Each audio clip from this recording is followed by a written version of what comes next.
Our story begins with an Italian man named Vincenzo Perugia. On the night of August 20th, 1911, Vincenzo is believed to have snuck into a closet at the Louvre, Paris, unknown to the staff. Early the next morning, on August 21st, he snuck out of the closet and eventually made his way to the room that held the Mona Lisa by Leonardo da Vinci. The painting was hung with multiple others as it was not of the significance that it is now. At around 7 a.m., before opening hours, Vincenzo Perugia took the Mona Lisa off its hooks. He took it down a stairwell, where he removed the glass, which he had fitted himself, having previously worked at the Louvre. He also removed the frame and discarded both at the bottom of the stairwell. He tried to open the door at the bottom of this stairwell, but it was locked. After a few minutes of struggling, he accidentally broke off the doorknob. A passing handyman saw Vincenzo, but didn't see the painting that he had stuffed under his worker's tunic. Because of this tunic, the handyman assumed that Vincenzo worked at the Louvre and used his tools to open the door for him to let him out.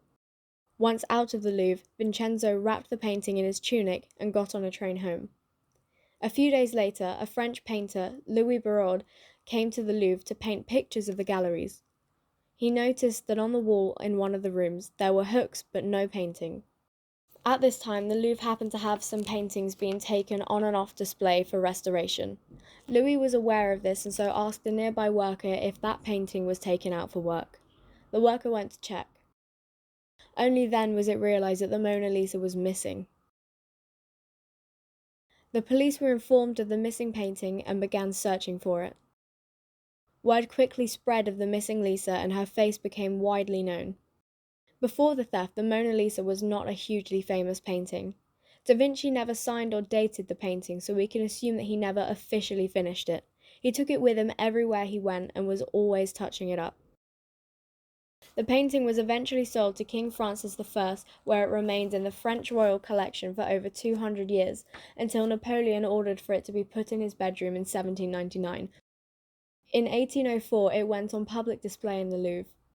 When police were searching for it in 1911, they checked every train and ship, shut the Louvre down for a week, closed the French borders, searched employees' homes and offered a reward of 2,500 francs for the painting.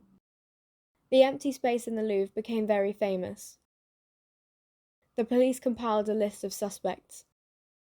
Suspect 1 was Joseph Perret. He was a painter and a notorious painting thief and was caught trying to steal a painting from the Louvre just a few years before. Suspect 2 was his employer, Guillaume Apollinaire.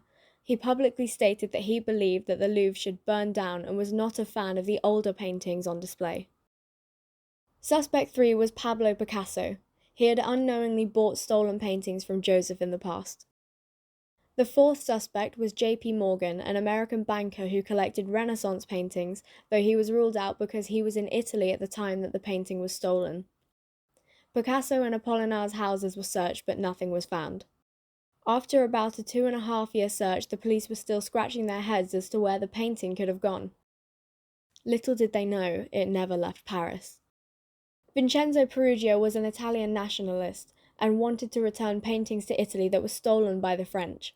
Being only 5'3", the Mona Lisa was one of the only paintings he could manage to carry, with it being only 20.9 inches wide and 30 inches in length. He is thought to have an accomplice, Edoardo di Valfiano, but this is not verified. Edoardo was a con artist and allegedly wanted to make 6 fakes of the painting to sell across Europe. Vincenzo wanted to sell the real painting, which he kept in a hidden compartment of a chest, then under the cooker in his apartment.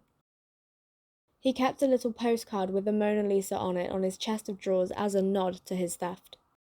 He attempted to sell it to many Italian gallery owners as a way to get it back to what he thought was its rightful country, but none of the gallery owners believed him.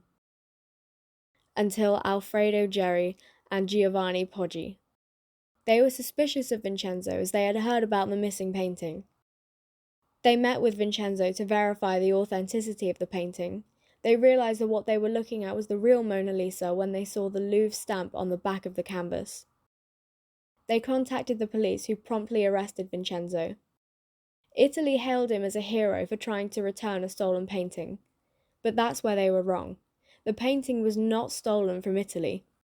As mentioned earlier, King Francis I had bought it from da Vinci.